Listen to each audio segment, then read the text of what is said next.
అన్నయ్య, ఎవ్వర్నీ మీరు పట్టించుకోకండి. నేను చెప్పేది మాత్రమే మీరు వినండి. నన్ను నమ్మండి అన్నయ్య. నిషానే కాలేజ్ ప్రెసిడెంట్ అవుతుంది. సరే చెల్లెమ్మా, నమ్ముతాను. నువ్వు ఈ మాట నిలబెట్టుకోలేకపోతే నా పవర్ని చూపించాల్సి వస్తుంది. అంతవరకు రాదన్నయ్య. రాకూడదనే చెప్తున్నాను. నీ కోడలికి ఇది కాలేజీ ఎలక్షనే కావచ్చు, కానీ తన రాజకీయ జీవితానికి ఇది తొలిమెట్టు. అందుకే ఇంతగా చెప్తున్నాను, నీ కోడల్ని గెలిపించుకొని ఆ గెలుపు నాకు గిఫ్ట్గా ఇవ్వు. తప్పకుండా అన్నయ్య. మీరు నిశ్చింతగా వెళ్ళండి. రేపది నామినేషన్ని విత్డ్రా చేసుకుంటుంది. సరే చెల్లెమ్మా. నిషా, గుడ్ న్యూస్ నీకే వస్తుంది. హ్యాపీగా వెళ్ళరామా. అలాగే ఆంటీ. వస్తా చెల్లెమ్మా. మంచిదన్నయ్య.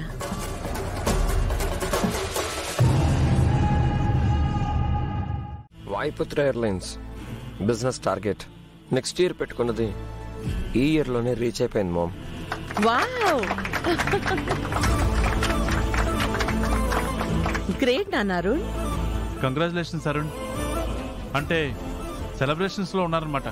అవును డాడ్, ఈ సెలబ్రేషన్స్ కి గుర్తుగా మీ ముందు ఒక బెలూన్ ఎగరేయాలని మన స్టాఫ్ కోరుకుంటున్నారు. Wow wow. ష్యూర్ అరుణ్, దాందే ఉంది. మన సక్సెస్ అంత ఎత్తులో ఉందని అందరికీ తెలియాలి అనుకోవడం గుడ్ థింగే కదా. అలాగే చేద్దాం. రండి మేడం. పద హర్ష.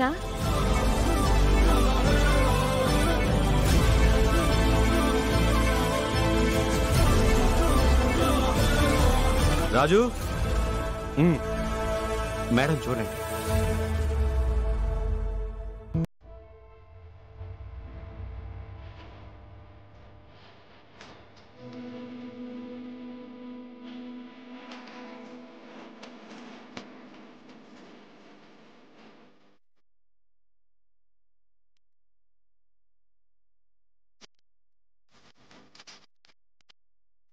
ఇప్పుడు హ్యాపీగా ఉందా? చాలా హ్యాపీగా ఉన్నా. Thank you madam. ఇంకా ఇలాగే టార్గెట్ పెట్టుకుని ఇంకా ఫాస్ట్ గా రీచ్ అవ్వండి. బలూన్స్ పెంచండి. Okay ma'am. మేడం, ఇక మేము బయలుదేరుతాం. ఓకే.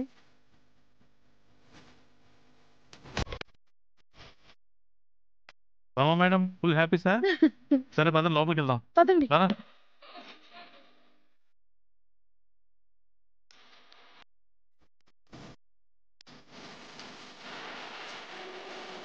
ఏంటి చామంతి, అంత పెద్ద బెలూన్ని ఎగిరేశారు?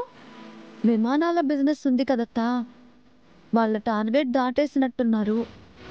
సెలబ్రేషన్స్ కి బెలూన్ ఎగిరేసుంటారు. ఓ, అది అలానే ఉంటుందా? పగిలిపోదా? ఫుల్ గ్యాస్ తో గట్టిగా ఉంటుందత్తా, అంత తేలిగ్గా పగలదు. గ్యాసా?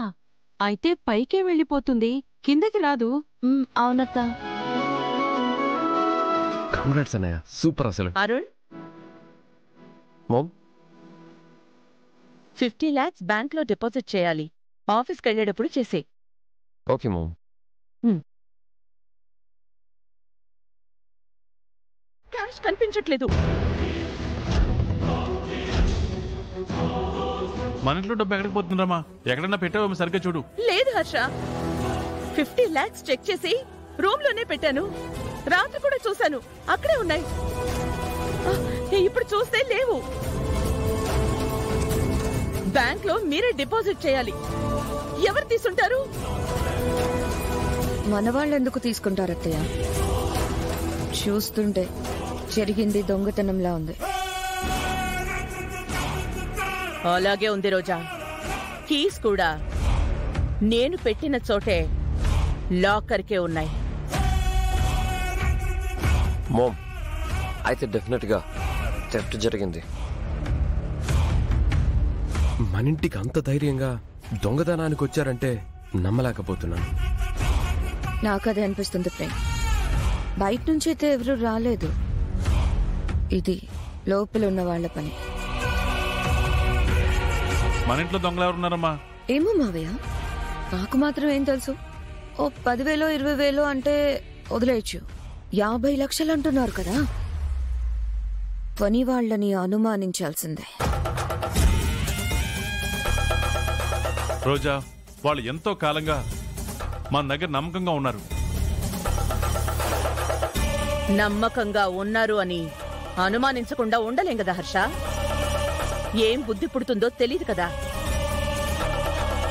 చామంతి, చంద్రిక,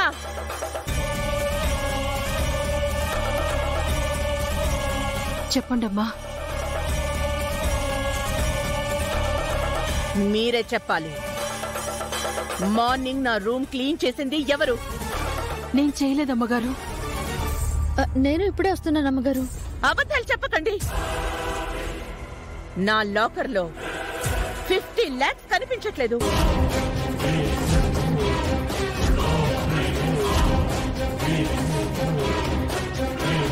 మీ ఇద్దరిలో ఎవరో తీశారు. మర్యాదగా ఒప్పుకోండి. నేను ఏమీ అనను. ఇంతటితో వదిలేస్తాను. మేము తీయలేదమ్మగారు. పుట్టమ్మా, నాకేం తెలీదు.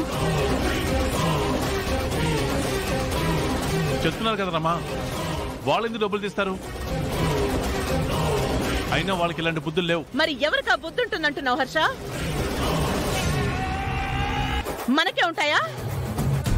మనలోనే దొంగున్నాడా? నేను అలా అనట్లేదు రమ్మా. ఎక్కడో పెట్టి మర్చిపోయావు అంటున్నాను. ఎక్కడో పెట్టి మర్చిపోయేంత మతి మరుపు